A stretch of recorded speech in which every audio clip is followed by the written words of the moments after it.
Hey everyone, before we dive into today's topic, if you're enjoying this content, please hit that subscribe button and ring the bell so you don't miss future videos. It really helps the channel grow. Also, drop a comment below letting me know what historical period you'd like me to cover next. Alright, let's get into it. Picture this. You've had a long day trudging through medieval mud, avoiding plague victims, and trying not to get conscripted into someone else's war. Your feet hurt, your back aches, and you smell like a combination of wet dog, smoke, and regret. What you need is a drink, maybe some food, and a place to sit down that isn't a pile of manure. So you head to the local tavern. Surely, after a hard day's work, you deserve a cold beer, a hot meal, and some good company, right? Wrong. Because medieval taverns weren't the cozy, romantic establishments you see in movies and fantasy games. They were chaotic, dangerous, bacteria-filled nightmares where your drink was probably contaminated, your food was definitely questionable, and your fellow patrons might stab you over a game of dice. Welcome to the medieval tavern, where the ale is warm, the floors are sticky with things you don't want to identify, and every transaction feels like a negotiation with death. Still thirsty? Good. Let's walk through the door and see how long you last before you regret it. Chapter 1. The Entrance. First impressions that assault your senses. You approach the tavern as evening settles over the medieval town. The streets are emptying as craftsmen close their shops. Farmers pack up their market stalls and families retreat to their homes before darkness makes the streets truly dangerous. There are no streetlights, no police patrols, just shadows growing longer and the distant howl of dogs fighting over scraps in an alley. From the outside, the tavern doesn't look terrible. Just a timber-framed building, 2 or maybe 3 stories tall, leaning slightly to one side, because medieval construction standards were more like medieval construction suggestions. The walls are a patchwork of wattle and daub, woven sticks packed with a mixture of mud, straw and animal dung that's been plastered over and whitewashed, though the whitewash has long since turned grey from smoke and weather. The roof is thatched, thick bundles of dried reeds or straw that provide insulation but also harbour mice, birds and insects. In wet weather the thatch drips. In dry weather it's a fire hazard. Right now, smoke is curling up through the thatch from the hearth inside, a sign that the place is open and operating. Hanging from a metal bracket above the door is the tavern sign, swinging gently in the evening breeze. It's a wooden board, weathered and paint-chipped, depicting some kind of symbol. Maybe a boar's head, fangs bared, maybe a bunch of grapes, though they could also be turnips. The artist's skills were clearly limited. Maybe a simple image of a cup or barrel. The sign is crucial because most people can't read. Literacy is a privilege of the clergy, nobles, and wealthy merchants. For everyone else, visual symbols communicate what this building offers: ale, food, and lodging. Some taverns have names. The White Hart, the Red Lion, the Swan, the King's Head. Names that evoke royalty, nobility, or common animals. Others are simply known by their location. The tavern by the bridge, the tavern near the market square, the tavern where that guy got stabbed last month. As you get closer, weaving around the refuse pile near the entrance, every building has one, a communal dumping ground for garbage, ashes, and chamber pot contents. The first thing that hits you isn't the sight, it's the smell. Oh, the smell. It's a thick, pungent, multi-layered assault on your nostrils. First, there's the fermented grain, the sour, sweet aroma of brewing ale and spilled beer that's soaked into every surface. Then comes the unwashed bodies. Medieval people don't bathe regularly. Water is scarce, heating it is labour-intensive, and the church has conflicting views on nakedness. Most people wash their hands and face occasionally, maybe their feet. But full-body bathing? That's a luxury, a rarity, something you do once or twice a year if you're wealthy. So everyone stinks, not just a little, a lot. Body odour, stale sweat, the musty smell of wool clothing that's never been washed, just brushed off and hung by the fire to dry. Layer in the wood smoke, the sharp tang of animal waste from the stable adjacent to the tavern, or the chickens roosting in the rafters, and something vaguely resembling cooking meat, though you can't quite identify the animal or how long ago it died. Medieval taverns don't have exhaust fans, ventilation systems, or air fresheners. They have open windows, small ones, more like shuttered openings in the walls. They have a door that stays propped open to let the smoke out, which also lets the flies in. Clouds of them, buzzing around, landing on faces, on food, on everything. The sound hits you next. As you approach the door, you hear the dull roar of human activity, laughter, sharp and loud, shouting, someone arguing about prices or telling a story, singing, off-key and slurred, a bawdy song about a miller's daughter and a travelling friar. The clatter of wooden cups hitting tables, the rattle of dice being thrown, bones clicking against wood.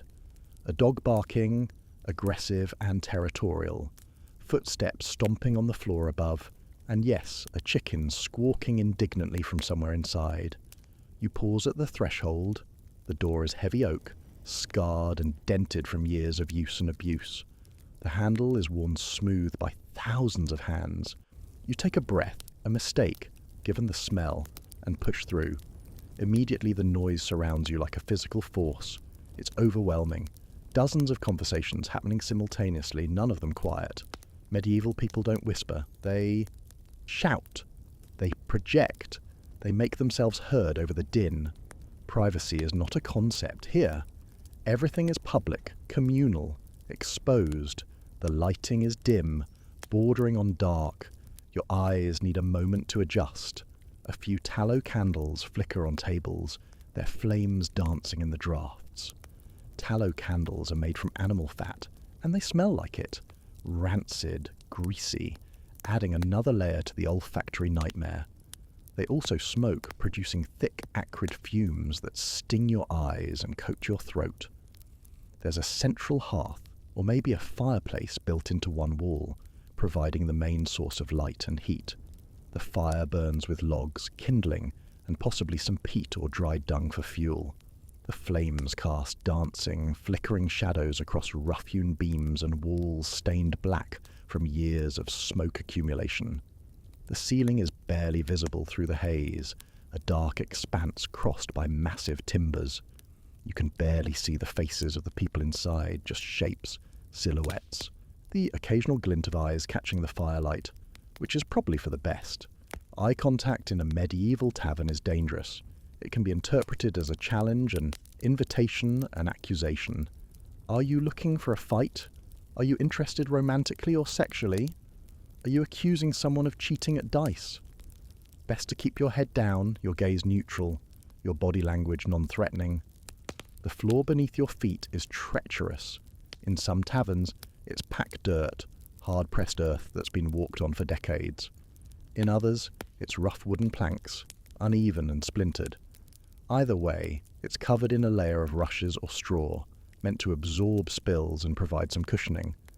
But the rushes haven't been changed in weeks, maybe months.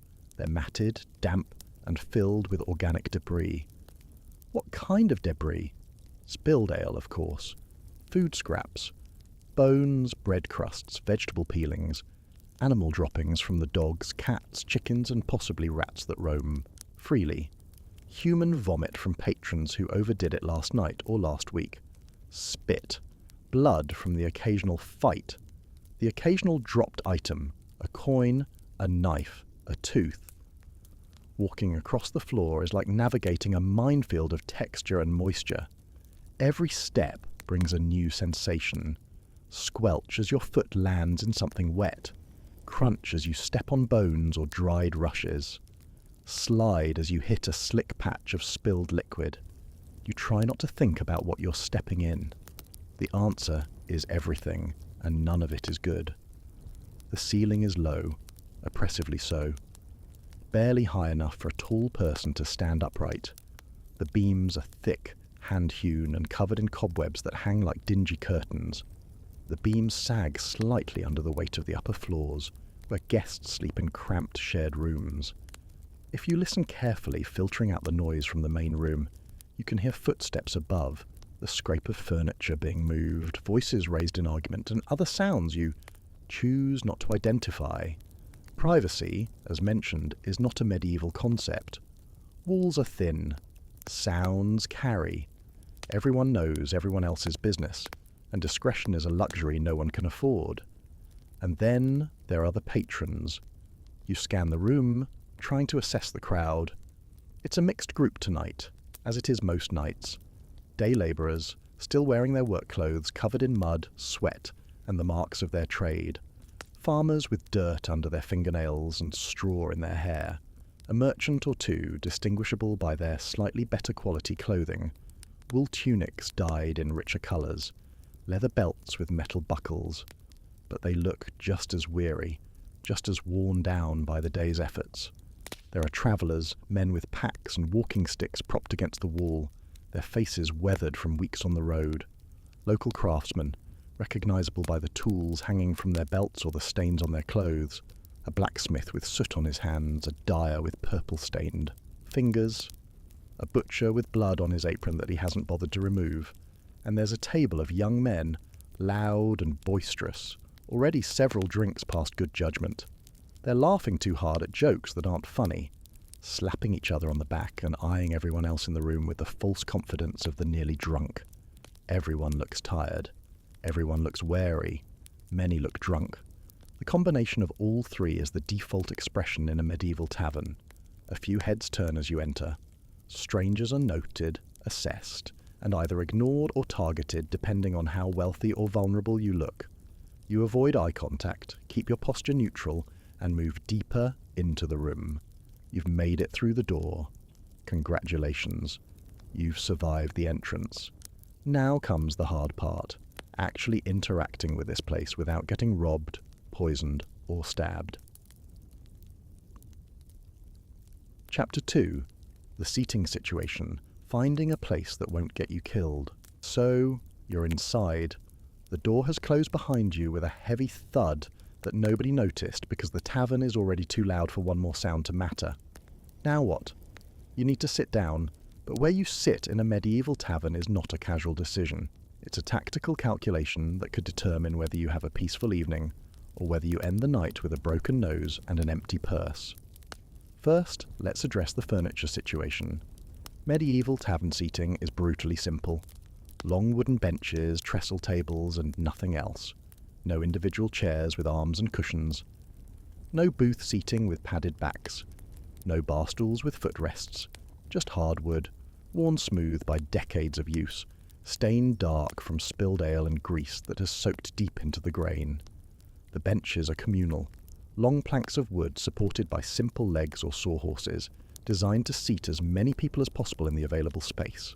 There are no assigned seats, no reservations, no "is this seat taken?" courtesies. You sit where there's space, and space is determined by whoever is already there and whether they're willing to make room. Strangers sitting elbow to elbow is not just common, it's unavoidable. You'll be sharing your meal, your conversation space, and quite possibly your fleas with whoever happens to be sitting next to you. And they won't be polite about it. Medieval people don't ask permission. They sit. They plop down, sometimes forcefully, bumping into you, claiming their territory, and you deal with it. The tables themselves are equally simple, thick wooden planks laid across trestle frames. They're heavy, sturdy, and absolutely not designed for comfort. The wood is rough, splintered in places, carved with initials and crude symbols by bored patrons who had knives and time.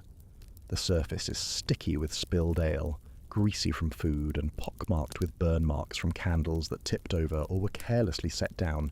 You don't get tablecloths. You don't get placemats. The table is the table, filthy and functional. Any food you set down will touch the same surface that someone else wiped their hands on, spat on, or bled on during last week's brawl. Appetite fading yet? But not all seats are created equal. Far from it. The social geography of a medieval tavern is complex, and choosing the wrong seat can have serious consequences. Sitting near the hearth is prime real estate, especially in winter when the temperature outside drops below freezing, and the only thing standing between you and hypothermia is proximity to fire. The hearth is the heart of the tavern, literally and figuratively. It provides light, heat, and a focal point for social activity.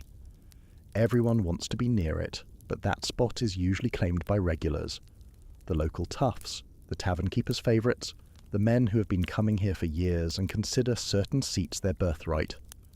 If you're a stranger, an outsider, someone who just wandered in, off the street, and you try to take a warm seat without understanding the social hierarchy, you'll get stares, cold, hard stares, then grumbles, muttered comments about outsiders and nerve, then maybe a shoulder shove, not quite aggressive enough to start a fight, but enough to send a message: move.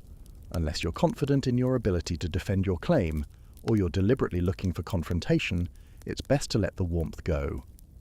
Sit farther back, where the cold draughts whisper through cracks in the walls and the fire's heat is a distant memory. You'll be colder, but you'll be safer. Avoid sitting too close to the door. Every time it opens, and it opens constantly, a gust of wind blasts in, carrying with it rain, snow, or just the cold night air. In winter, these gusts are brutal, extinguishing candles, chilling everyone within range, and reminding you that medieval buildings have no weatherproofing. The door also brings in the smell of the street, which is somehow worse than the smell inside. Human waste, animal carcasses, rotting garbage, all concentrated in the narrow medieval streets where sanitation is a concept yet to be invented. Plus, people coming and going create a constant flow of traffic.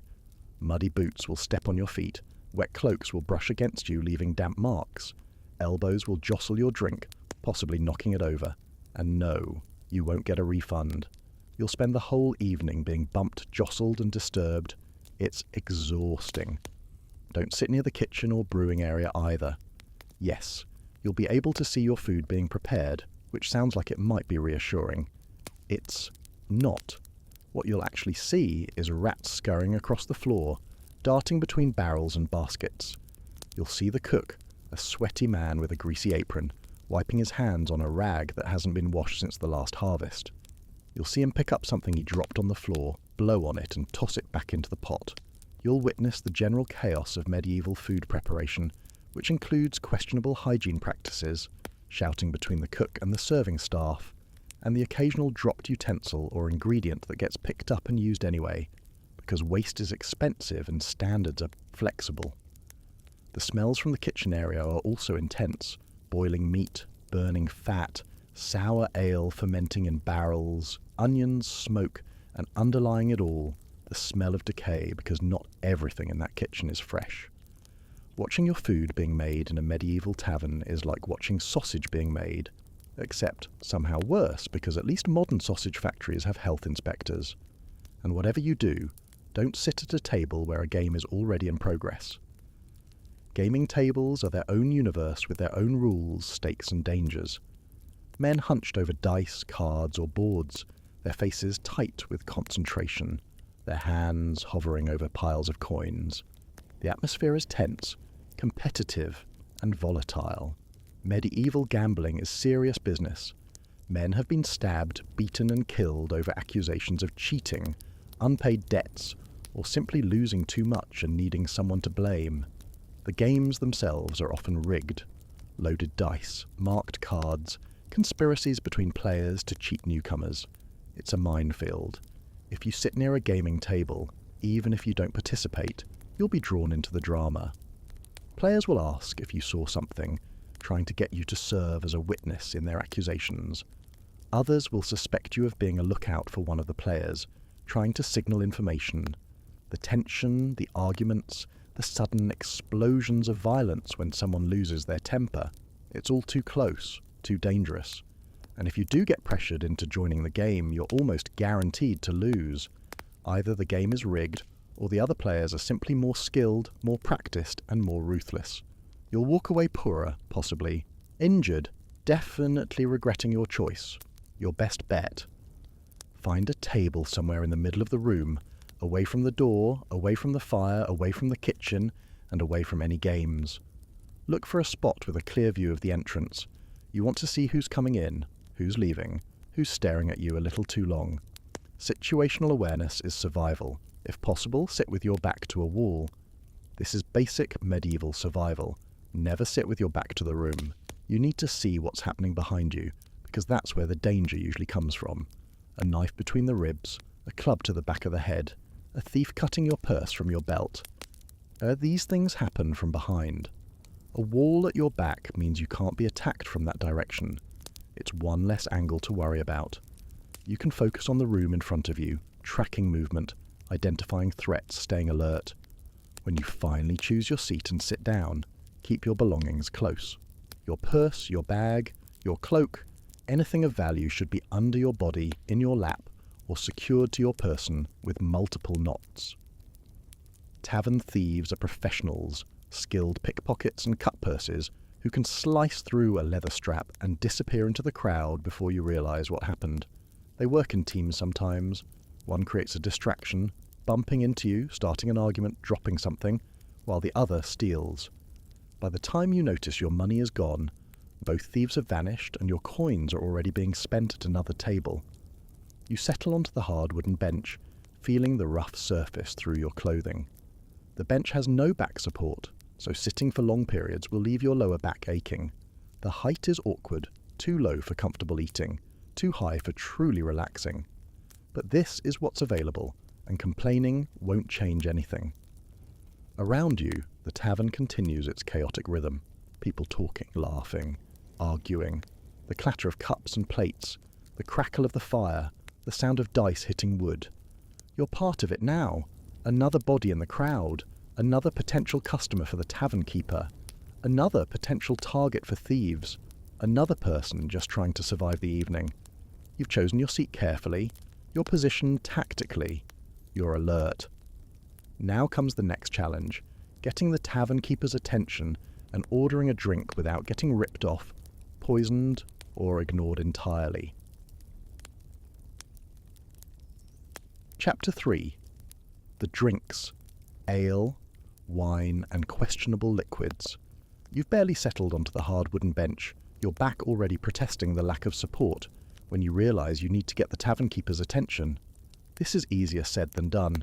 The tavern keeper is busy, harried, and has no interest in making you feel welcome. Customer service as a concept doesn't exist. You're here to spend money, and they're here to take it. The transaction is purely functional. You try to make eye contact, but the tavern keeper is moving between tables, shouting orders to kitchen staff, breaking up a minor argument between two patrons, and generally managing chaos. Some taverns have a server, a barmaid or young man who brings drinks and food to tables. Others require you to go to the bar or kitchen area yourself and order directly. Either way, you're going to have to work for this drink. Eventually the tavern keeper notices you, or more accurately glares at you from across the room until you make eye contact, then jerks his head as if to say, "What do you want?" You raise your hand, try to signal that you'd like service, and wait. Maybe he comes over. Maybe he sends someone. Maybe you have to go to him. The hierarchy is unclear, and you're the one who needs to figure it out. When you finally get the opportunity to order, the big question arises. What do you drink? Let's start with what you're probably hoping for. A nice cold beer. Ice cold, refreshing, crisp. Bad news. That doesn't exist. Cold beer is a fantasy that won't become reality for centuries. Refrigeration won't be invented until the modern era, and even ice houses for storing winter ice are rare and reserved for the wealthy. Your ale is room temperature, which in a smoky, body heat-filled tavern means it's lukewarm at best. Sometimes it's closer to warm. And it's flat. Completely flat. No carbonation, no bubbles, no effervescent quality at all. Just a thick, murky, still liquid that sits heavy in your cup and heavier in your stomach. If you're expecting the crisp, bubbly sensation of modern beer, prepare for disappointment. Medieval ale is nothing like modern beer in taste either. It's brewed without hops, which are a relatively recent addition to brewing in many parts of Europe.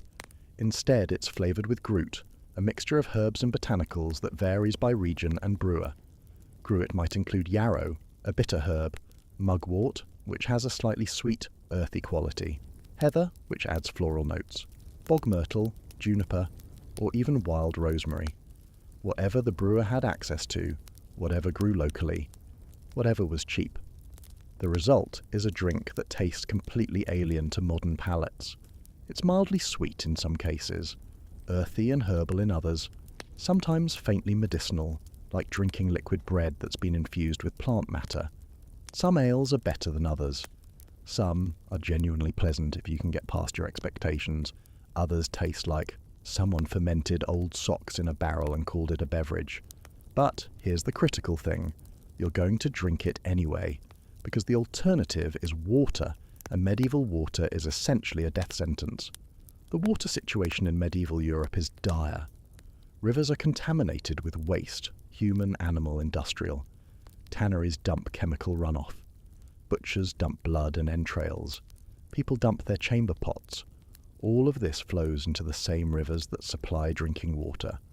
Wells are marginally better, but they're often shallow and can become contaminated from nearby cesspits, latrines, or animal pens. Drinking water straight, without boiling or fermentation, is a quick way to contract dysentery, cholera, typhoid, or any number of gut-wrenching, potentially fatal diseases. Medieval people know this, not from germ theory. That won't be discovered for centuries, but from bitter experience. Drink the water, get sick. Drink the ale, stay relatively healthy. Ale, crucially, is boiled during the brewing process. The combination of boiling water and fermentation kills most bacteria. It's not perfectly safe. Contamination can still occur during storage or serving, but it's far safer than raw water. So ale becomes the default beverage for everyone. Men, women, children. Everyone drinks ale, all day, every day. But not all ale is created equal. There are different strengths, different qualities, different price points. Small ale is the weakest version. It's watered down, low in alcohol content, meant for hydration rather than intoxication. This is what children drink, what workers drink during the day when they need to stay functional. It's thin, barely flavourful, more like bread-flavoured water than actual beer, but it's safe, cheap and available. Regular ale is the standard adult beverage. Moderate alcohol content, fuller flavour, the drink you'd order for an evening meal or social gathering. It's what most tavern patrons are drinking right now, the bulk of what the tavern keeper sells. And then there's strong ale. This is serious stuff. High alcohol content, thick and heavy, brewed to pack a punch. It's more expensive, more intoxicating, and more dangerous. Strong ale can get you thoroughly drunk, impair your judgment, and leave you vulnerable to theft or violence. It's also delicious, in a way that makes you forget you're drinking something that could put you on the floor. The tavern keeper won't necessarily tell you which version you're getting. You ask for ale, you get what he pours. Sometimes you can specify, but that depends on what's available and whether he feels like accommodating your request. If you're lucky, you can judge by looking at it. Small ale is lighter, clearer, while strong ale is darker, thicker. But in dim tavern lighting, it's all guesswork. The ale arrives in a container. What kind? That depends on the tavern's resources and your status. Wooden cups are common, carved from a single piece of wood or constructed from staves like a tiny barrel. They're sturdy, reusable, and absorb flavours over time, which means your ale might have hints of whatever was in the cup before. Wine, cider, maybe something less pleasant. Clay or ceramic mugs are another option, glazed or unglazed, sometimes decorated with simple patterns. They're heavier, more fragile, but they don't impart flavours the way wood does. Leather jacks, drinking vessels made from leather, sometimes lined with pitch, are less common but still in use. They're flexible, durable and completely unappetizing to modern sensibilities because drinking from leather feels wrong. And if the tavern is busy, crowded or cheap, you might be handed a communal bowl or cup. Yes, communal. Everyone drinks from the same vessel, passing it around the table. You drink, you pass it on, the next person drinks, and so on. This means you're sharing everyone's mouth bacteria, their colds, their diseases, whatever they're carrying. Medieval people accept this as normal. You might find it horrifying. The cup is set down in front of you, possibly with some ale sloshing over the side because precision is not a priority. You hand over your coins. The transaction happens immediately. No running a tab, no trust, and the tavern keeper grunts, takes your money, and moves on. No receipt, no thank you, no enjoy your drink. just business. You lift the cup to your lips, trying not to think about who drank from it last, and take your first sip. It's warm, unpleasantly warm. The flavour hits you. Earthy, herbal, strange. Not bad exactly, just unfamiliar. It's thick, coating your mouth and throat. You swallow, and the aftertaste lingers. Slightly bitter, slightly sweet, entirely medieval. You take another sip. It's not getting better, but it's not getting worse either. You're drinking it because you're thirsty, because it's safer than water, because everyone else is drinking and you want to fit in. The alcohol content is noticeable, not overwhelming, but present. You can feel it starting to work, loosening your muscles, warming your stomach. Now let's talk about the alternatives to ale for those who can afford them or want something different. Wine is available, but it's a luxury item in most of Europe, especially in regions that don't produce grapes.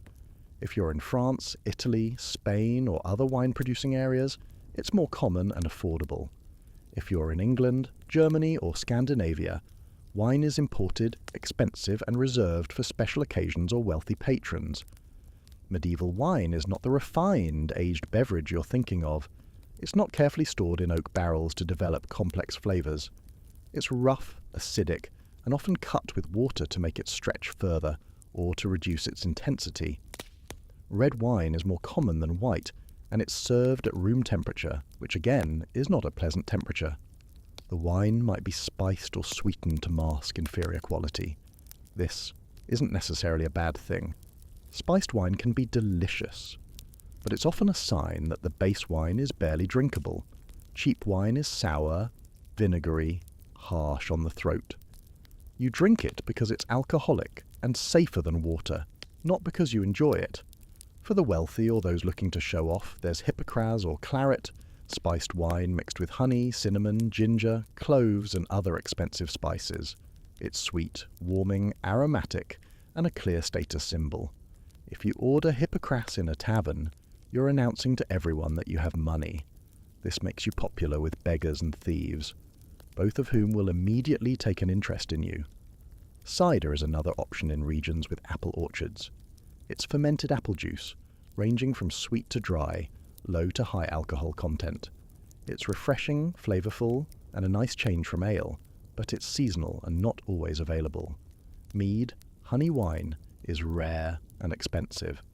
Honey is valuable, used for sweetening, medicine, and preserving food.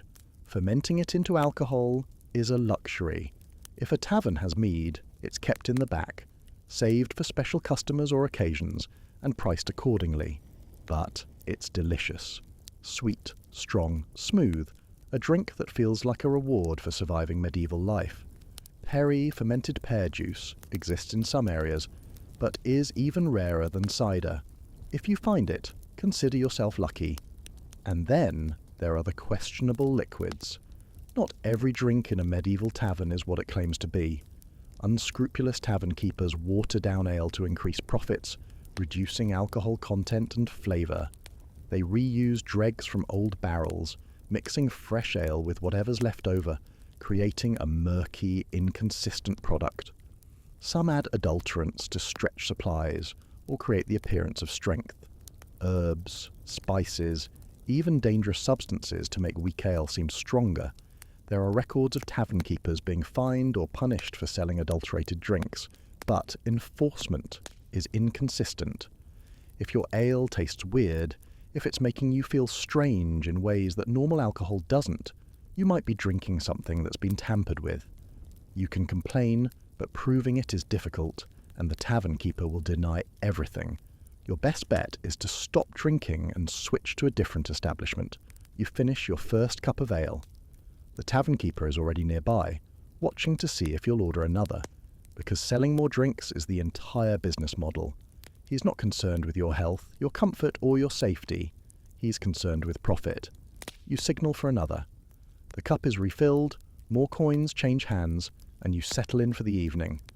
The alcohol is starting to work now, taking the edge off your discomfort, making the hard bench feel slightly less intolerable, making the noise and smell slightly less overwhelming. This is what people come for. Not the quality of the drink, but the effect, the temporary escape from hardship, the social lubricant that makes conversation easier, the warmth that spreads through your body and makes you forget, just for a few hours, how difficult life is. You drink, and for now, that's enough. Chapter 4. The food, what's on the menu, and why you should be worried you've got your drink. The warm, flat ale is sitting in front of you, and you've managed a few sips without gagging.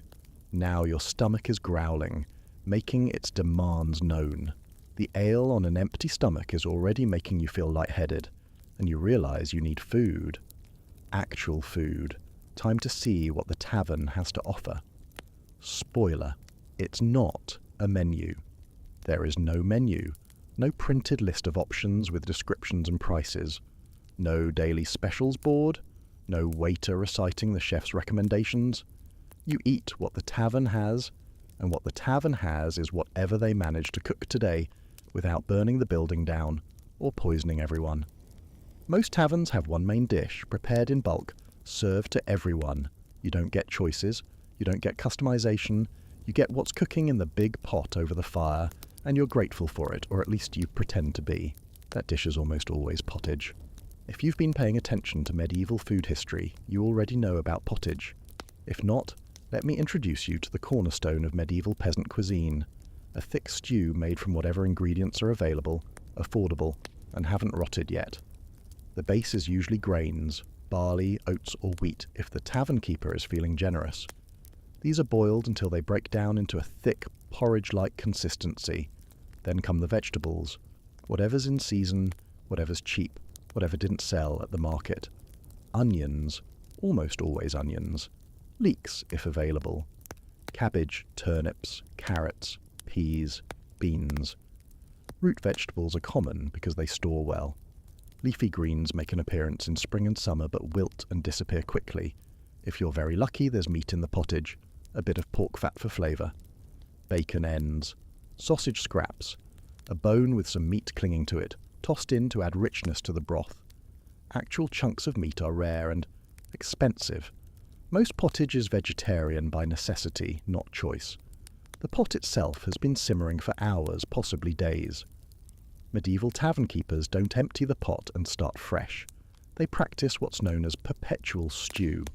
You keep the pot going, adding new ingredients as you go, letting flavours blend and develop over time. This means your pottage is a historical document, a geological record of meals past. Yesterday's vegetables, last week's bones, this morning's additions, all layered together in a bubbling cauldron. Is this safe? Technically, yes. As long as the pot stays hot enough, bacteria can't survive. The constant boiling kills most pathogens. But if the fire goes out overnight and the pot cools, then gets reheated in the morning, you're playing bacterial roulette. Some taverns maintain their fires constantly. Others let them die and restart them, risking contamination. You don't know which kind of tavern you're in. You won't find out until later, possibly when you're doubled over with stomach cramps. The pottage is served in a wooden bowl, or more commonly, in a trencher. A trencher is a thick slice of stale bread, day-old or older, cut into a flat slab that serves as both plate and food. The bread is dense, hard, designed to hold liquid without immediately falling apart. The pottage is ladled onto the trencher, soaking into the bread, which slowly softens as it absorbs the stew. You eat the pottage with a spoon, if one is provided, or with your hands, using pieces of bread to scoop up the stew. When you're finished with the pottage, you eat the trencher, now thoroughly soaked with broth and flavour.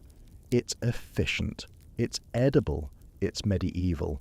Of course, if your trencher has been sitting out for too long before being used, it might be rock hard, resistant to softening no matter how much liquid you pour on it.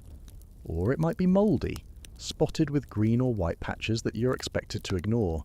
Or it might have been gnawed on by rats, overnight, leaving telltale tooth marks along the edges.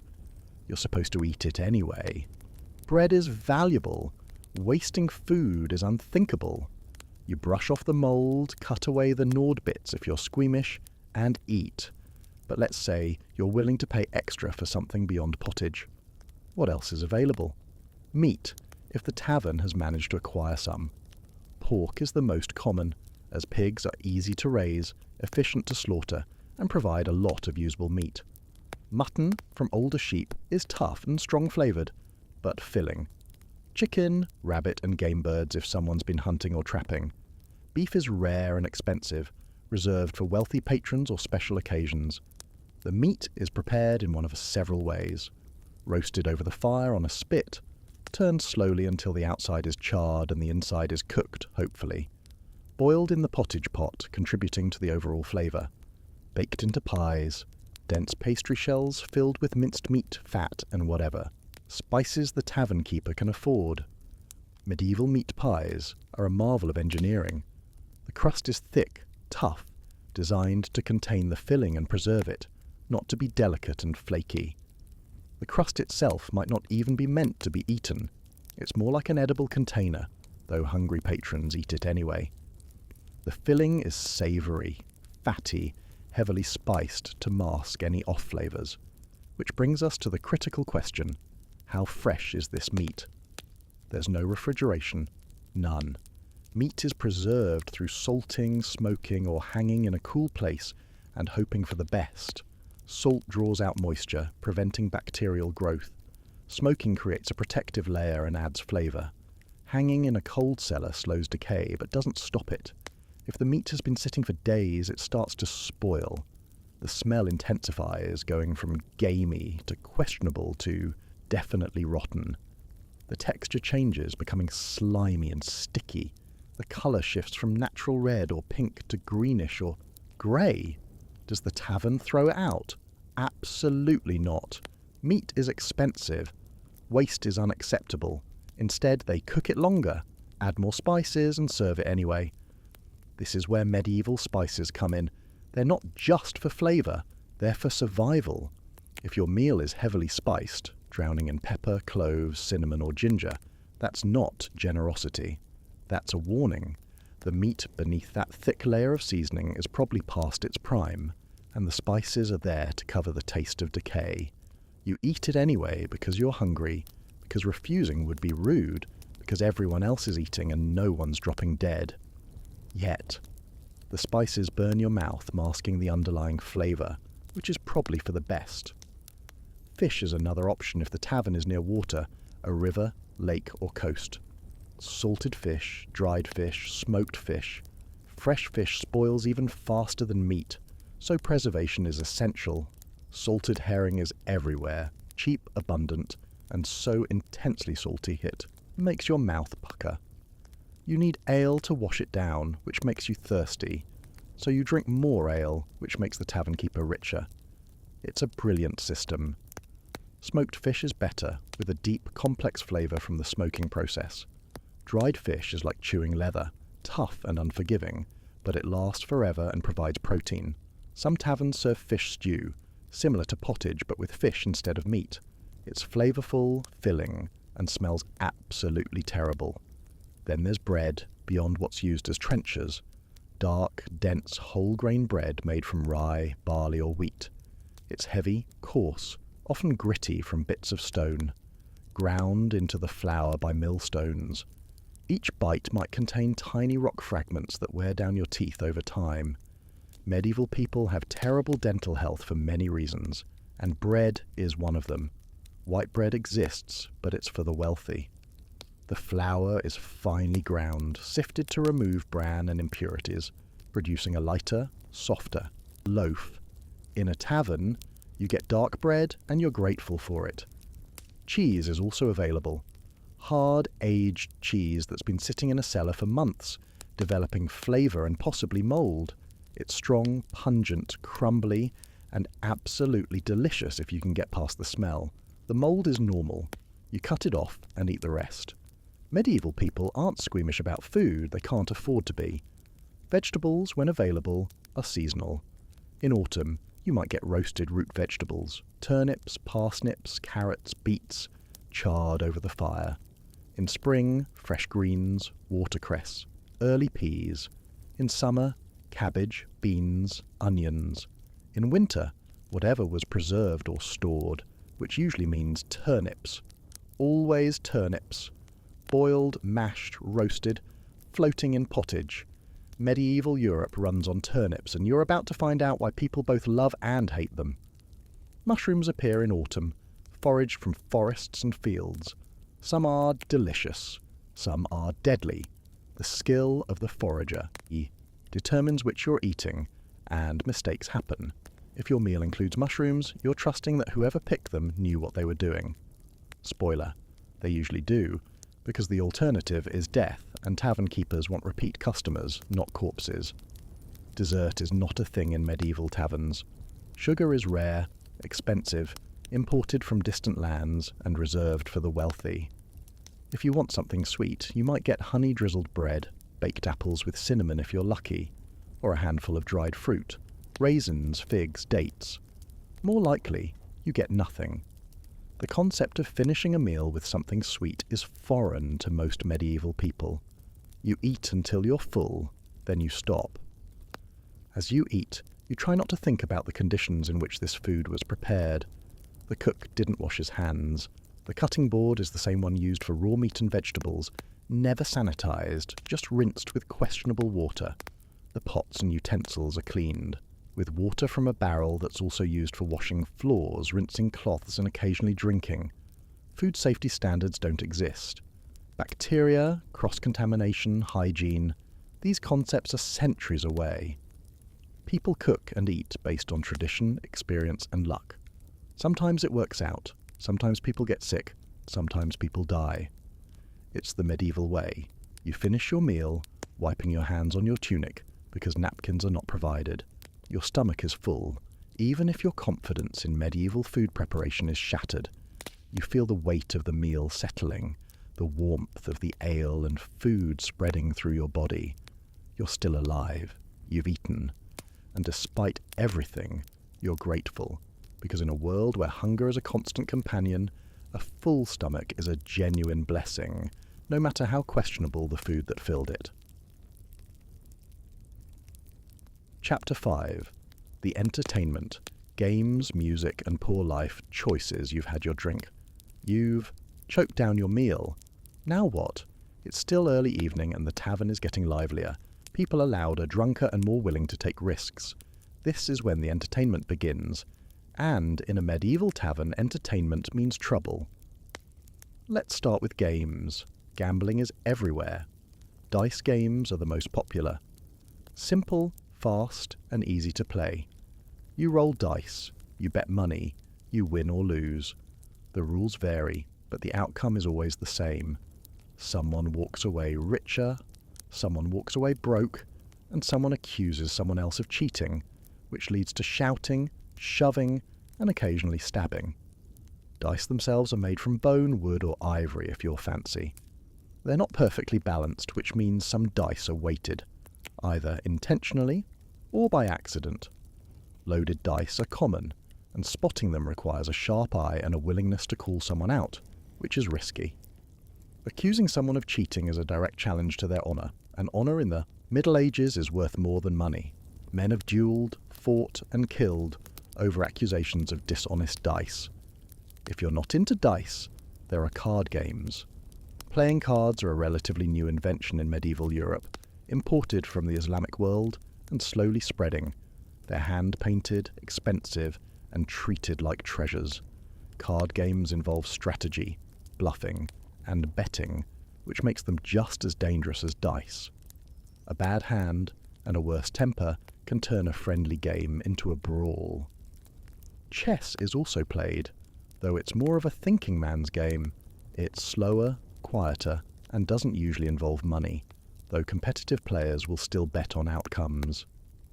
Chess in a tavern is a rare sight, more common in noble households, but occasionally you'll see a board set up in a corner where two men sit in silence, contemplating their next move while the chaos swirls around them. Then there are physical games, arm wrestling, knife throwing, tests of strength and skill. These games are loud, boisterous, and attract crowds. Men cheer, place bets, and encourage increasingly dangerous stunts. Someone will try to balance a dagger on their nose. Someone else will attempt to drink a full mug of ale upside down. It's all fun until someone loses an eye. Music is another form of entertainment. If the tavern is lucky, a travelling minstrel or musician might stop by. They play lutes, fiddles, flutes or drums, singing songs about heroes, battles, love and tragedy. Some songs are beautiful, others are bawdy, crude and explicitly sexual, designed to make the crowd laugh and cheer. Audiences are rowdy. If they like the performance, they throw coins, buy the musician a drink, or clap along. If they don't like it, they throw insults, or worse, actual objects. Performing in a medieval tavern is not for the faint of heart. You need thick skin, quick wit, and the ability to dodge a flying turnip. Storytelling is also popular. Someone, usually an older patron or a traveller, will stand up and regale the crowd with tales of distant lands, supernatural encounters, or local legends, ghost stories, tales of witches, accounts of miraculous saints, or exaggerated hunting stories where the boar was the size of a horse and fought like a demon. The audience listens, half believing, half skeptical, fully entertained. And of course there's drinking. Competitive drinking. Challenges to see who can finish their ale the fastest, who can drink the most without passing out, who can still stand after a certain number of rounds. It's stupid, dangerous, and wildly popular.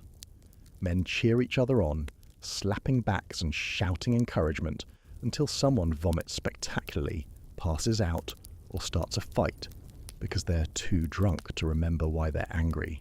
Speaking of fights, let's address the elephant in the room. Violence. Tavern brawls are common. Alcohol, gambling, close quarters, and fragile egos are a recipe for disaster. A misunderstood comment, a spilled drink, a perceived insult, and suddenly fists are flying, benches are overturned, and the whole tavern erupts into chaos. Fights are messy, brutal, and short. There are no rules, no referees, just raw aggression and survival instinct. People punch, kick, bite, pull hair, grab whatever's nearby and use it as a weapon. Wooden mugs, stools, even loaves of bread become projectiles. The goal is to hurt the other person before they hurt you. The tavern keeper usually intervenes not out of concern for safety, but because broken furniture cost money. He'll shout, swing a club, or throw a bucket of water to break it up. If that doesn't work, the local authorities might get involved, which means everyone scatters before they get arrested. If you're smart, you stay out of it. Keep your head down, move to a corner, and wait for the chaos to pass. Getting involved in a tavern brawl is a quick way to get injured, arrested, or worse. And if you do get hurt, don't expect sympathy. You'll be lucky if someone helps you to your feet. More likely, they'll step over you and continue drinking. The entertainment winds down as the night wears on.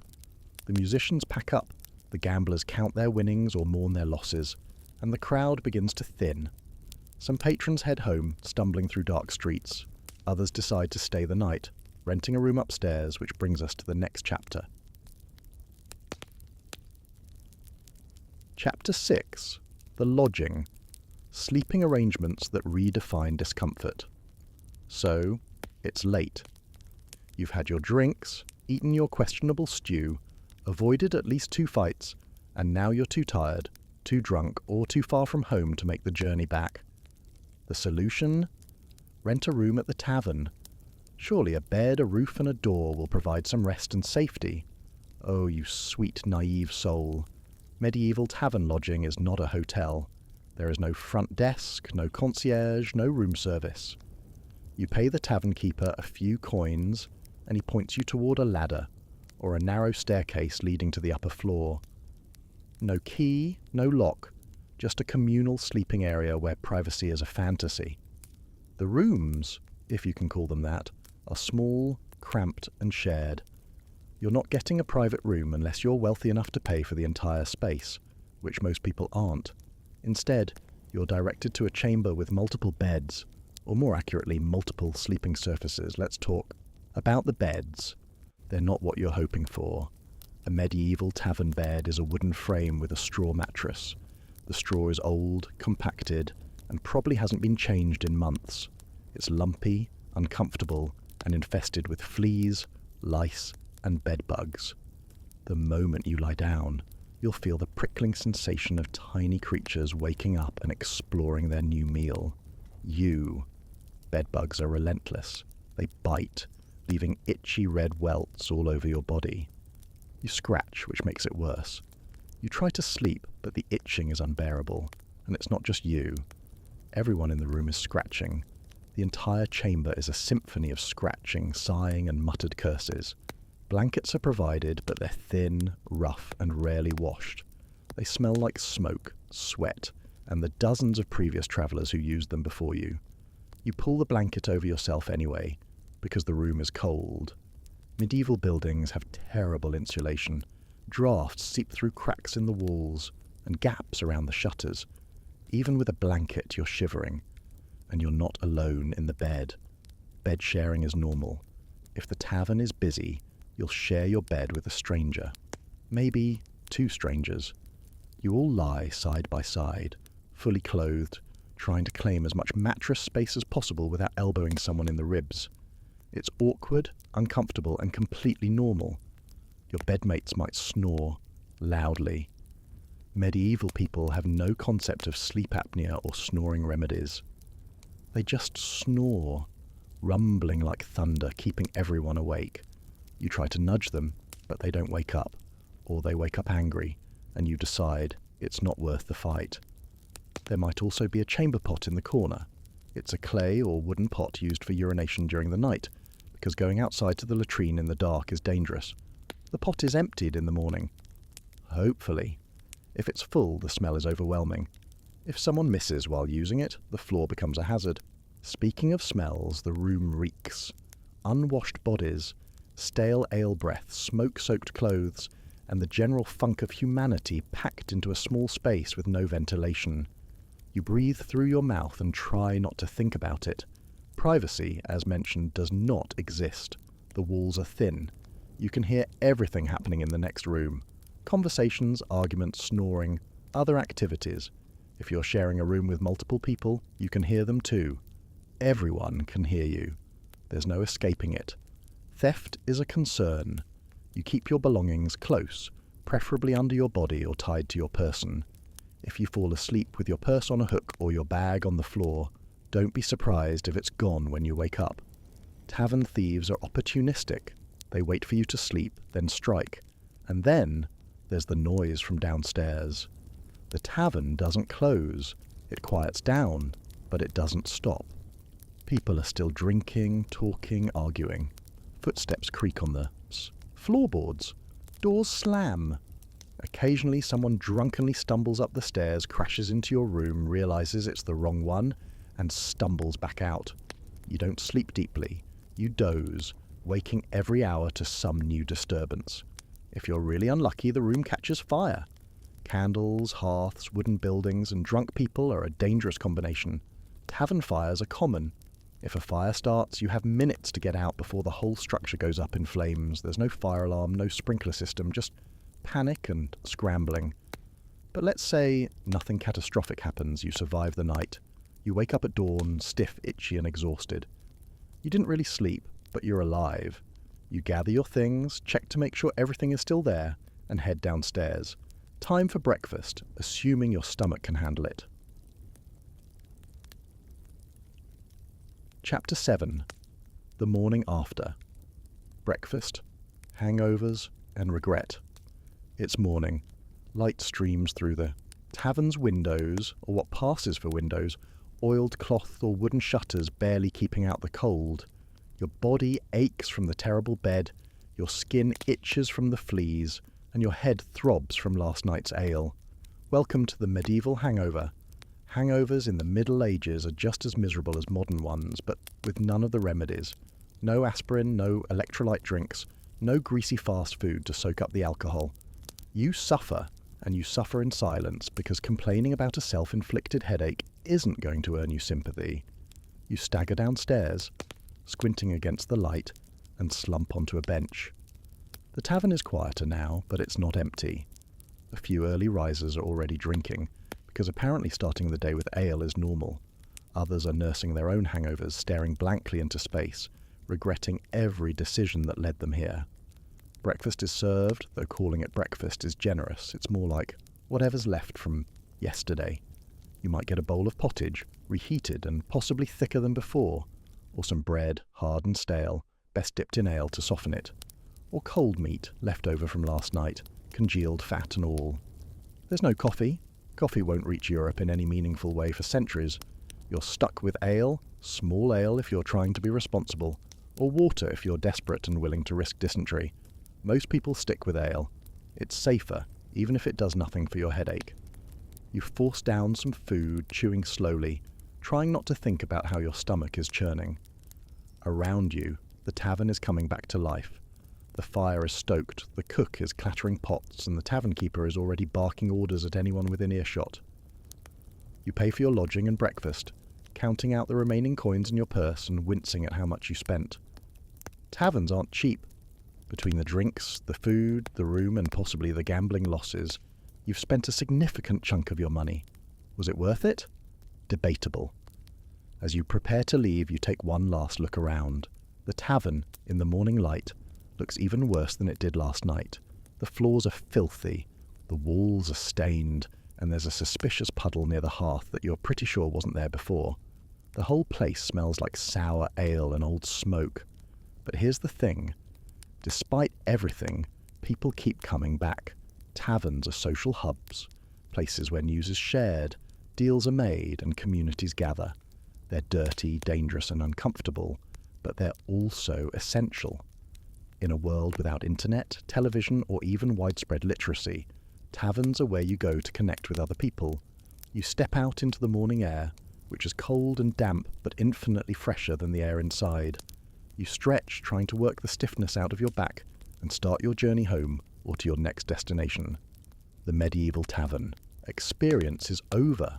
You survived. Barely. And despite swearing you'll never go back, you know you probably will. Because sometimes, even in the Middle Ages, you just need a drink. Chapter 8. The Tavern Keeper, the undisputed Lord of Chaos. Let's take a moment to talk about the person who makes the entire tavern operation possible, the Tavern Keeper. This individual is part business owner, part bouncer, part therapist, and part tyrant. They run the show, and everyone knows it. The tavern keeper is usually a man, though women, often widows, also run taverns. Either way, this person is tough. They have to be. Managing a tavern means dealing with drunks, thieves, brawlers, difficult customers, supply shortages, spoiled food, corrupt officials, and the constant threat of fire or plague shutting down the business. They're up before dawn, brewing ale, preparing food, cleaning, sort of, and managing staff if they have any. They're the last to bed, locking up, counting coins and making sure no one has passed out in a corner or died in their sleep. It's exhausting, relentless work, and the profit margins are slim. Tavern keepers have to be shrewd. They negotiate with suppliers, barter for goods, and set prices that maximize profit without driving customers away. They also have to navigate the legal landscape. Taverns are regulated, sometimes heavily. Local authorities issue licenses, collect taxes, and enforce rules about operating hours, acceptable behavior, and food quality, though enforcement is inconsistent. Some tavern keepers are honest, hard-working people trying to make a living. Others are con artists watering down the ale, overcharging travellers and skimming coins. It's hard to tell which type you're dealing with until it's too late. Reputation matters. A tavern with a good reputation attracts regular customers, travelling merchants, and respectable clientele. A tavern with a bad reputation becomes a haven for criminals, outlaws, and desperate people with nowhere else to go. The tavern keeper's behaviour sets the tone. If the tavern keeper is fair, firm, and keeps order, the establishment runs smoothly. If they're weak, corrupt, or absent, chaos reigns.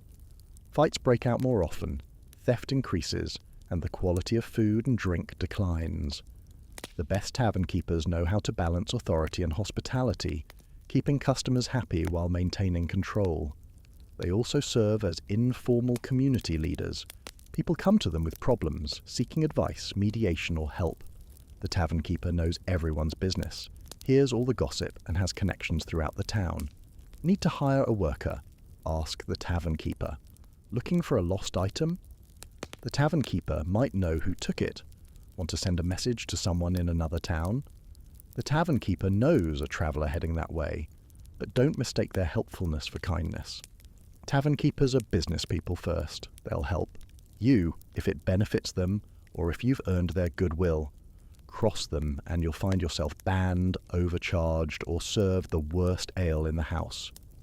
They're also surprisingly knowledgeable.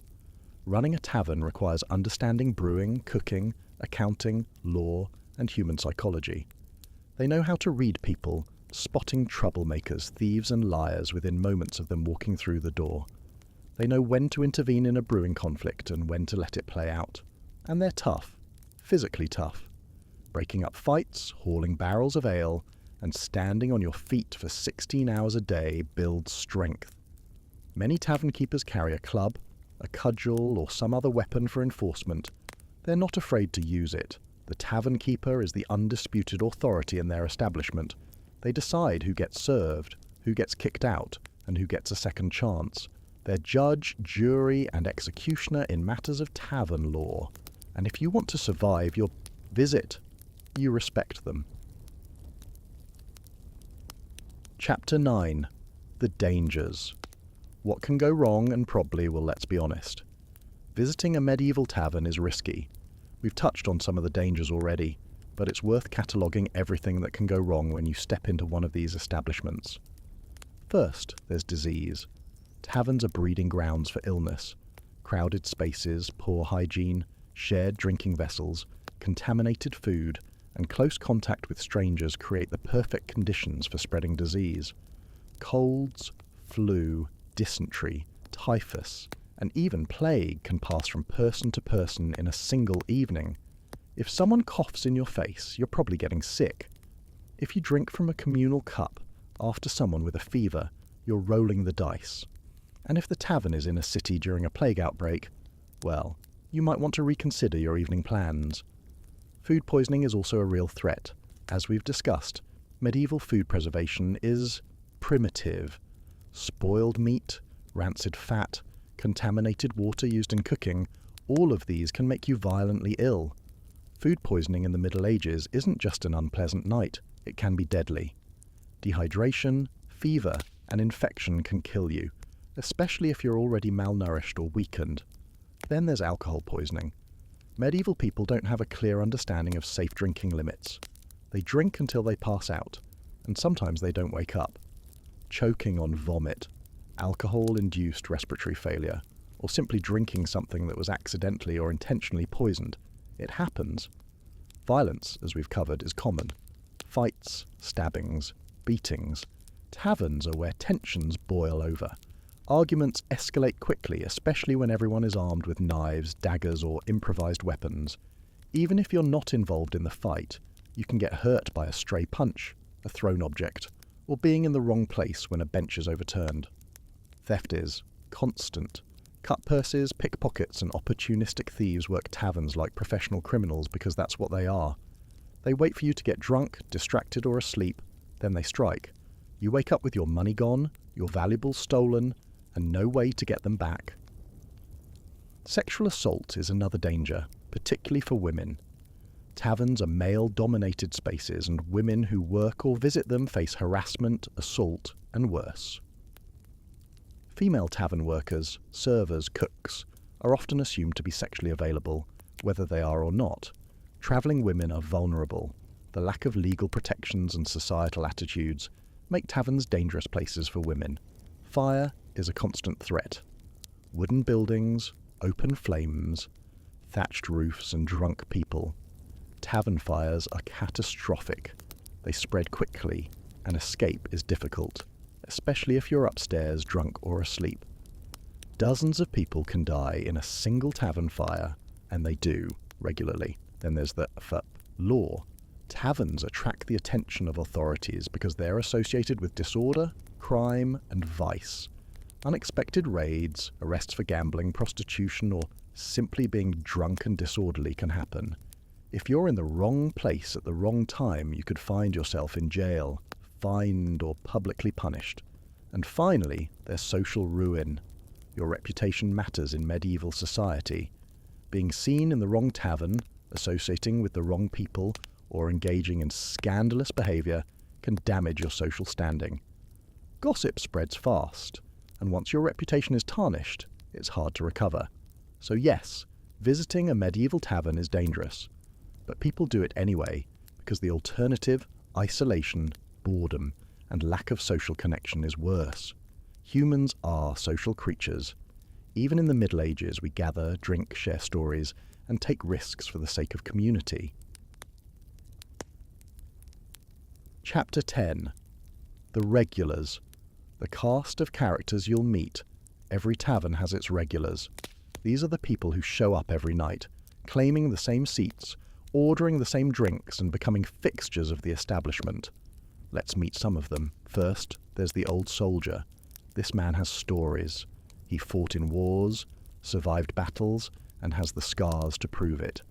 He sits near the fire, nursing his ale, and regales anyone who will listen with tales of glory, bloodshed, and comrades long dead. Some of his stories are true, some are exaggerated. All of them are entertaining, as long as you don't interrupt or question the details. Then there's the merchant, well-dressed, well-fed, and always calculating. He's at the tavern to make deals, gather information, and network.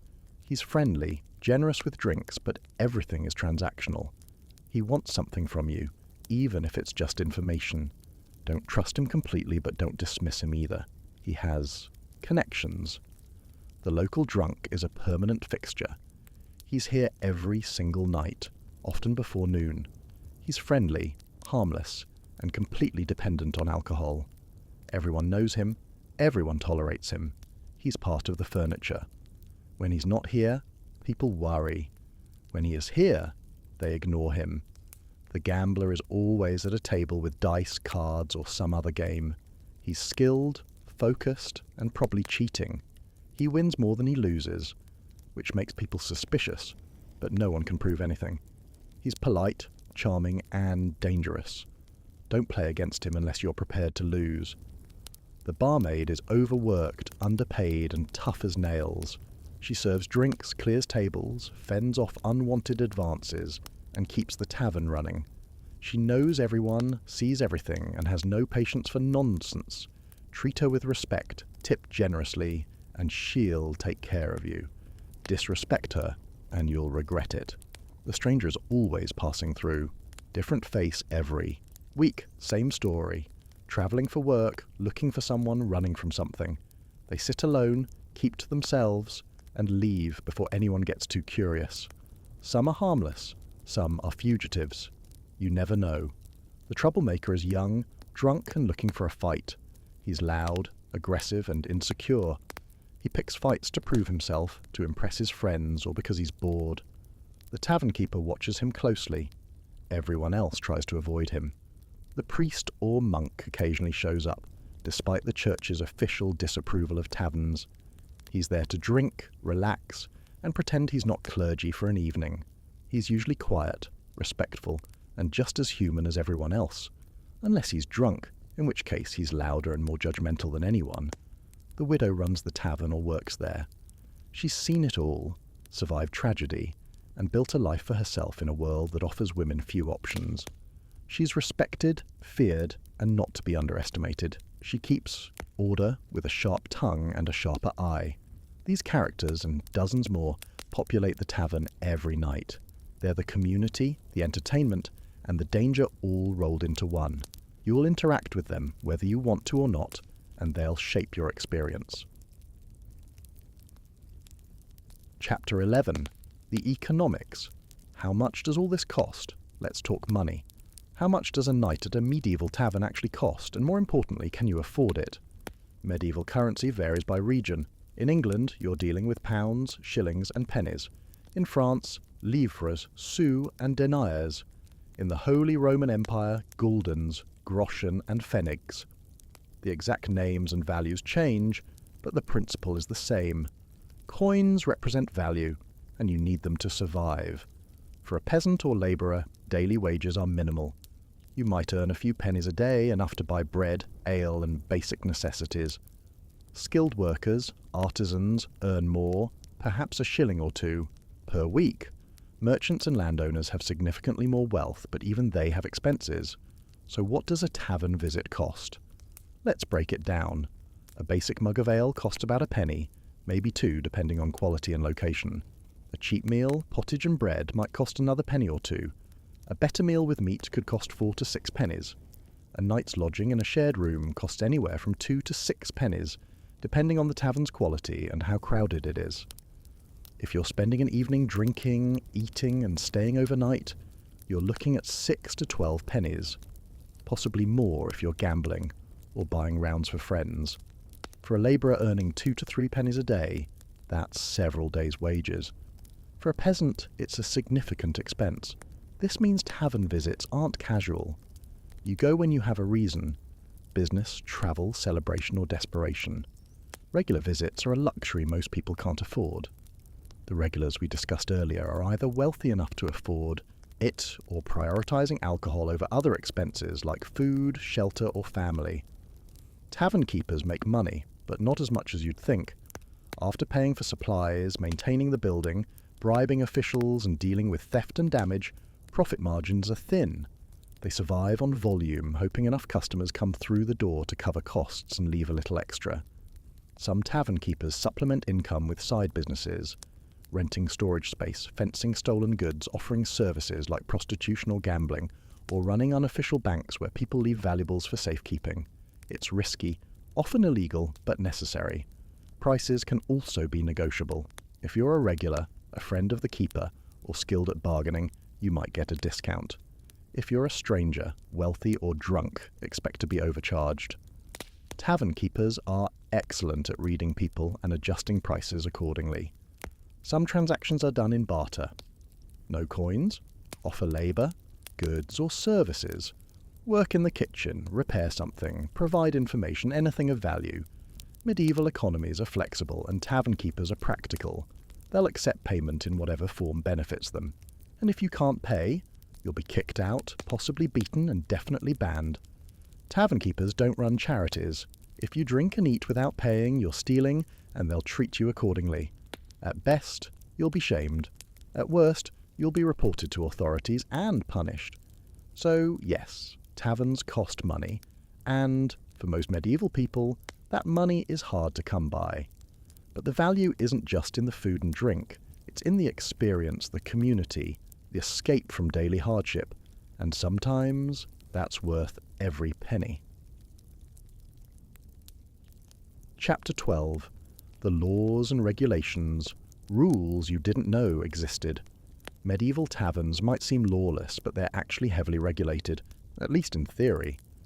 Local authorities, guilds, and even the church have rules about how taverns should operate, who can run them, and what they can sell. Enforcement is inconsistent, but the laws exist. First, licensing. In many regions, you need official permission to operate a tavern. This license is granted by local lords, town councils or guilds.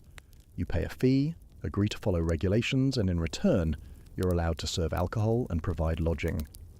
Unlicensed taverns exist, operating in the shadows, but they're illegal and subject to raids, fines or closure. Operating hours are also regulated. Some areas prohibit taverns from serving alcohol during church services, religious holidays or after certain hours. The idea is to prevent drunkenness from interfering with worship or public order. In practice, taverns ignore these rules unless authorities are actively enforcing them. Price controls are another regulation. Authorities set maximum prices for ale, bread and other essentials to prevent price gouging.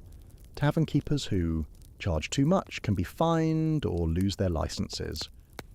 Of course, they find ways around this, serving smaller portions, watering down drinks, or charging for extras. Quality standards exist, though they're rarely enforced. Ale should meet certain strength and purity requirements. Food should be safe to eat. Lodging should be sanitary. Inspectors occasionally check, but bribery is common, and most tavern keepers skate by with minimal compliance. gambling is officially illegal in many places, considered a vice that leads to violence and poverty. Taverns that allow gambling risk raids and fines. But gambling is so widespread that authorities often turn a blind eye unless it causes major problems. Prostitution is similarly complicated. The church condemns it, but secular authorities often tolerate or regulate it, seeing it as a necessary evil. Some taverns have informal arrangements with sex workers, providing a place for them to meet clients. Others officially ban it, but do nothing to enforce the ban. Violence is, unsurprisingly, illegal. Tavern brawls can result in arrests, fines, or corporal punishment. But proving who started the fight, who was at fault, is difficult. Most brawls end with the tavern keeper breaking it up, and everyone scattering before authorities arrive. There are also laws about who can be served. In some areas, serving alcohol to known criminals, vagrants, or troublemakers is prohibited. Tavern keepers are supposed to refuse service to these individuals, but defining who qualifies is subjective, and most keepers serve anyone with money. Tax evasion is rampant. Tavern keepers underreport income, hide profits, and bribe tax collectors. Authorities know this, but collecting taxes from small businesses is difficult, and the effort often isn't worth the return. The church also has its own set of rules. Clergy are discouraged from frequenting taverns, gambling, or drinking to excess, though many ignore this. Taverns operating near churches are sometimes required to close during services or maintain certain standards of behaviour. In practice, medieval tavern regulations are more like guidelines. They exist to give authorities leverage when needed, but day-to-day enforcement is minimal. As long as the tavern doesn't cause major scandals, fires, or public outcry, it's left alone. And that's fine with everyone involved. Chapter 13. The Women, Navigating a Male-Dominated Space. Let's talk about women in medieval taverns, because their experience is vastly different from men's, and often far more dangerous. Taverns are male spaces. The majority of patrons are men. The social norms, the behaviour, the expectations, all are designed around male customers. Women who enter taverns are immediately noticed, judged, and often harassed. Respectable women, wives, mothers, daughters, generally avoid taverns. It's considered inappropriate, dangerous, and damaging to reputation. A woman seen drinking in a tavern is assumed to be of low moral character, regardless of the truth. Society is harsh and unforgiving. But women do work in taverns. Barmaids, cooks, cleaners. These women are essential to the operation.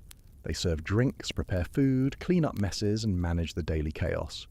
It's hard, exhausting work, and it's poorly paid. Barmaids face constant harassment. Customers assume they're sexually available. Men grab, grope, proposition, and insult them. Some barmaids develop thick skins, sharp tongues, and the ability to deflect unwanted attention. Others suffer in silence, needing the job to survive. The tavern keeper's wife or widow often runs the establishment. These women are tough, respected, and not to be crossed. They manage finances, supervise staff, deal with customers, and maintain order. They have authority, and they wield it effectively. Sex workers also frequent taverns. Prostitution is part of tavern culture. Some taverns explicitly allow it, providing rooms for transactions. Others officially ban it but look the other way. For sex workers, taverns are workplaces, places to find clients, negotiate terms, and earn money. Their lives are hard. They face exploitation, violence, disease, and social stigma. They're often desperate, widows, orphans, or women with no other means of survival. Society judges them harshly while simultaneously creating the conditions that force them into the profession. Female travellers face unique dangers. A woman travelling alone is vulnerable. Taverns offer shelter, but also risk. She must navigate unwanted attention, potential assault, and the assumption that she's either a prostitute or foolish for travelling alone. Some women disguise themselves as men to travel safely. It's risky but effective. If discovered, the consequences can be severe, but the alternative, travelling openly as a woman, is often more dangerous. Women who own or inherit taverns have a degree of independence rare in medieval society. They control their businesses, make decisions, and earn income. It's not equality, but it's more autonomy than most women have. But even these women face challenges. Male customers may disrespect them, authorities may scrutinize them more harshly, and society may view them with suspicion. A woman running a business is unusual, and unusual is often seen as threatening.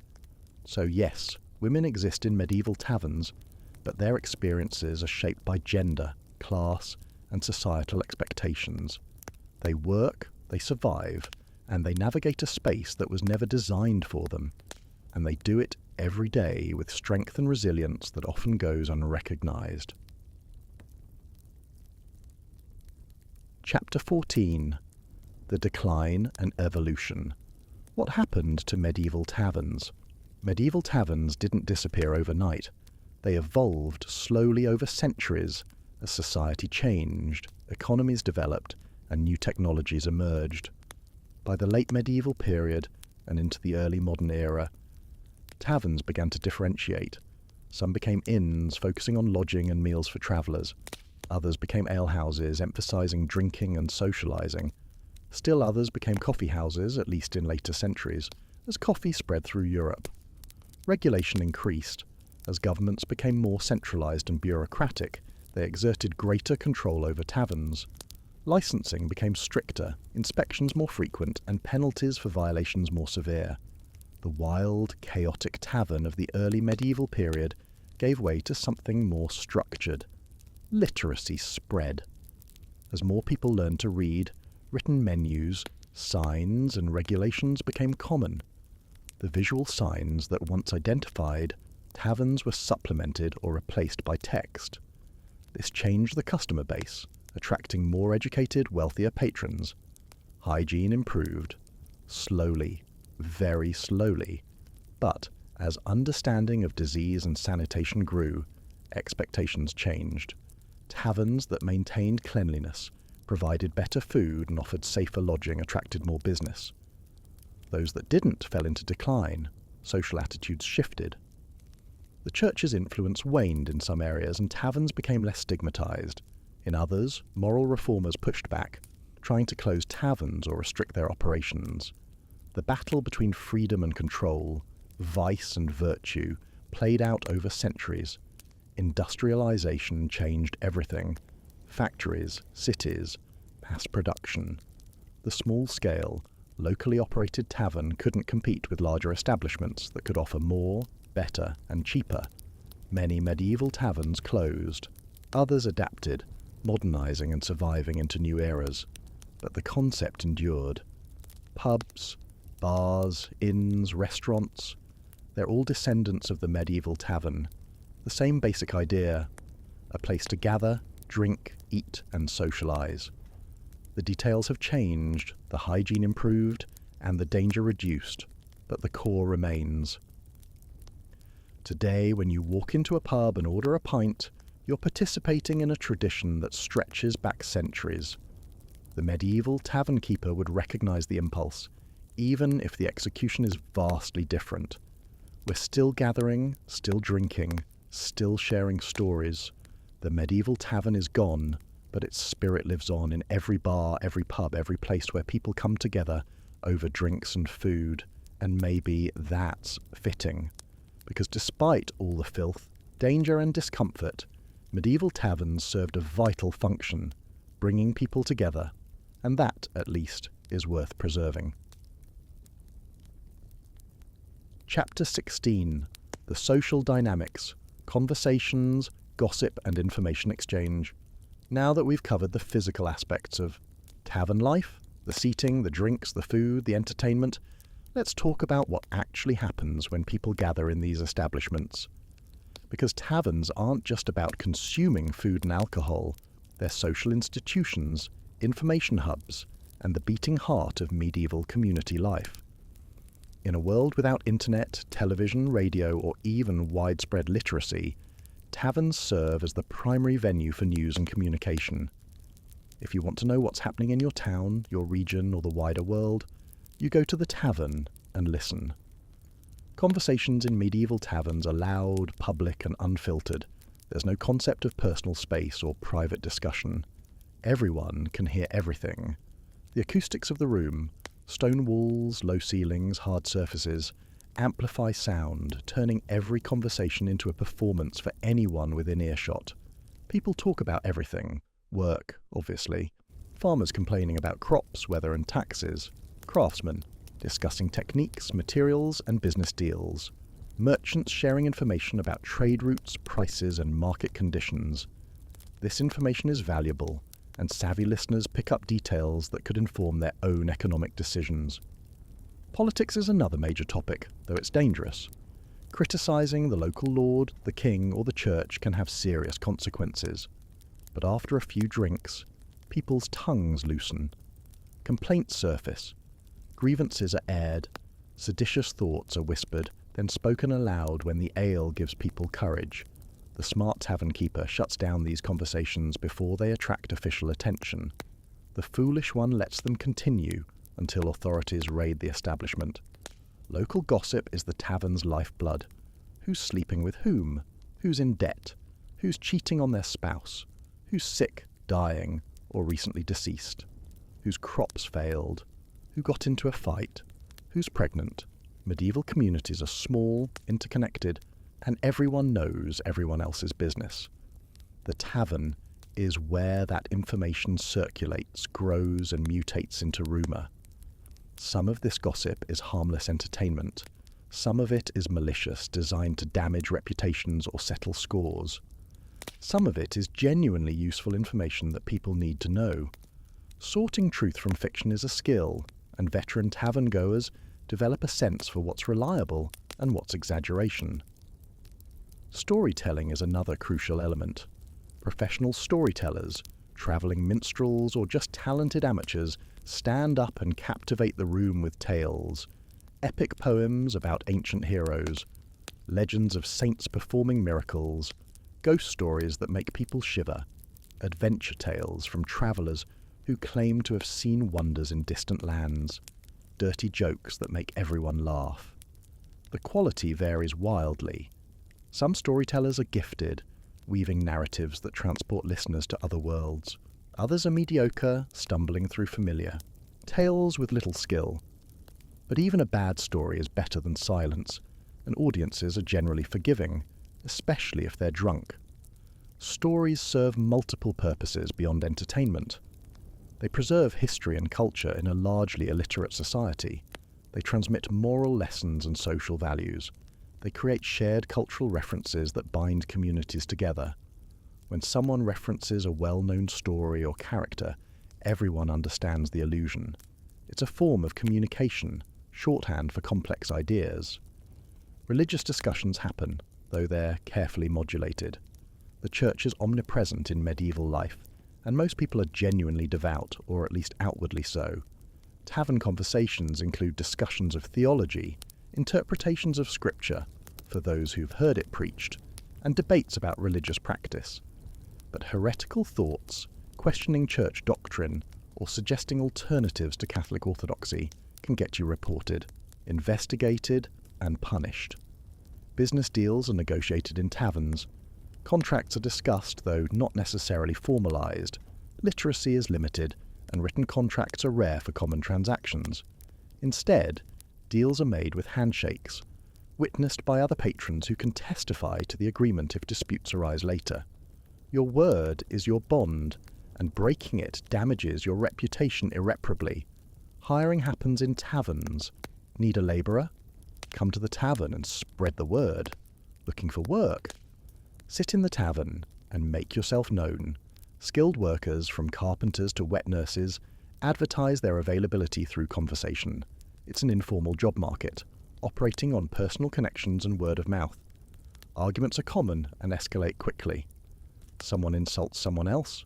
Someone accuses someone of lying. Someone claims another person owes them money. The argument grows louder, more heated, attracting attention from other patrons who either try to mediate or encourage escalation depending on their relationship to the parties involved. These arguments can end peacefully, with apologies or compromises. They can simmer, creating ongoing tension, or they can explode into violence, which we've discussed. The tavern keeper watches carefully, ready to intervene before things get too destructive, though sometimes the entertainment value of a good argument outweighs the risk. Flirtation and courtship happen, though not in the romanticised way you might imagine. Medieval courtship is complicated by social class, economic considerations, family involvement, and church regulations. But humans are humans, and attraction happens. Taverns provide one of the few semi-public spaces where unmarried men and women might interact with some degree of freedom. Young men try to impress women with displays of strength, wit, or resources. Women evaluate potential partners based on economic stability, reputation, and character, though physical attraction certainly plays a role. Families watch carefully because marriages affect entire family networks through alliances, economic arrangements, and social positioning. For married people, taverns can be sites of infidelity. It happens, despite church prohibition and social condemnation. People have affairs, secret meetings, forbidden relationships. The tavern's shadows and crowds provide cover, though small communities make secrecy difficult. Rumours spread, and consequences follow. The conversation in a tavern is also shaped by alcohol consumption. As the evening progresses and people get drunker, conversations become louder, less coherent, more emotional. Inhibitions lower. People say things they wouldn't say sober. Secrets slip out, true feelings emerge. It's revealing and dangerous in equal measure. For you, as a newcomer, navigating these conversations requires care. You need to be friendly enough to avoid seeming standoffish, but not so forthcoming that you reveal too much about yourself. You need to listen more than you speak, gathering information without giving much away. You need to laugh at jokes even if they're not funny to show you're part of the group. If someone asks you a direct question, you answer truthfully but vaguely. Where are you from? A village to the north. What's your business? Trade. Where are you headed? South. Don't provide details that could be used against you later. Don't claim resources or skills that might make you a target. If the conversation turns controversial, politics, religion, local disputes, you stay neutral. You nod, you listen, you don't commit to positions. Taking sides in local conflicts as an outsider is foolish. You'll be gone tomorrow. They'll still be here, dealing with consequences. You also pay attention to power dynamics. Who speaks and is listened to? Who is ignored or talked over? Who defers to whom? These patterns reveal social hierarchies that aren't immediately visible. The loudest person isn't always the most powerful. Sometimes the quiet figure in the corner commands more respect than the boisterous man dominating conversation. Watch for alliances and rivalries. Who sits with whom? Who avoids whom? Who exchanges meaningful looks when certain names are mentioned? These relationships shape the tavern's social landscape, and understanding them helps you navigate safely. As the evening wears on, you participate in the conversation, offering occasional comments, asking safe questions, building rapport without revealing vulnerability. You're being assessed by everyone in the room, whether you realize it or not. Are you trustworthy? Wealthy? Dangerous? Interesting? Boring? Every interaction shapes their perception, and their perception determines how they treat you. This is the real function of the medieval tavern. Not the ale or the food, but the social connection, the human interaction, the sense of being part of a community, however temporary. In a world that's harsh, isolating, and dangerous, the tavern offers warmth, not just from the fire, but from human presence, and that's worth every penny, every risk, every discomfort. Because ultimately, humans are social creatures, and we need each other to survive. So after walking through the medieval tavern experience from entrance to exit, the question remains, would you survive a night at a medieval tavern? Let's be honest, probably, but you wouldn't enjoy it. Surviving means navigating a minefield of potential disasters. You have to avoid contaminated food and drink, fend off thieves and violent drunks, survive a night on a flea-infested mattress, and escape without catching a deadly disease.